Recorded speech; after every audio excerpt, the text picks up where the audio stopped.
Hi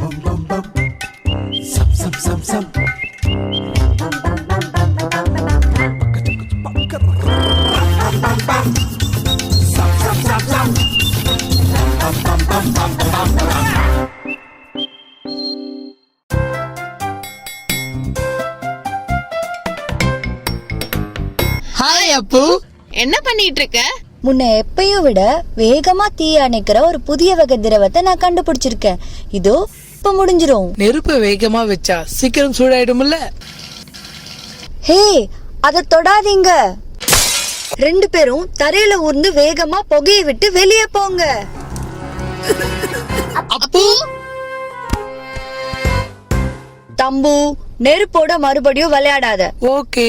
சரி வாங்க வெளியே போய் விளையாடலாம். ஒரு நிமிஷம், நான் போய் எல்லா லைட்ஸையும் ஆஃப் பண்ணிட்டு வரேன்.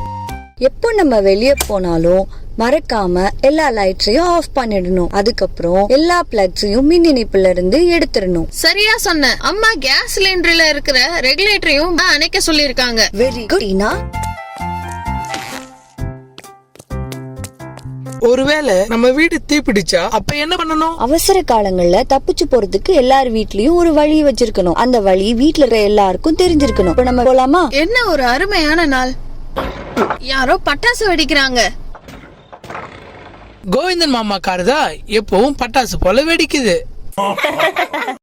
ஆனா இது பட்டாசு அளவுக்கு மோசம் இல்ல. உங்களுக்கு தெரியுமா, பட்டாசும் தீ விபத்துகளை ஏற்படுத்தும். அதனாலதான் நம்ம எப்பவுமே வெடி வெடிக்கும் போது நம்ம அப்பா அம்மாவை கூட வச்சுக்கணும். நான் எப்பயுமே அப்பா கூட சேர்ந்துதான் வெடிப்பேன். ஆனா தம்பு, நீ அந்த மாதிரி பண்ணக்கூடாது. அப்படி பண்ணா உனக்கும் காயம் ஏற்படலாம். ஒருத்தருக்கு தீக்காயம் ஏற்பட்டா என்ன பண்ணணும்? ஒருத்தருக்கு தீ பிடிச்சிருச்சுன்னா 3 விஷயத்தை ஞாபகம் வச்சுக்கோங்க. நிக்கணும், படுக்கணும், உருளணும். பாருங்க, நிக்கணும், படுக்கணும், உருளணும்.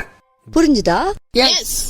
இன்னொரு விஷயம், எப்போ தீ பிடிச்சாலும் தாமதிக்காம உடனே தீயணைப்பு துறைக்கு அதை தெரிவிக்கணும். தீயணைப்பு துறையோட எண் 101. Very good.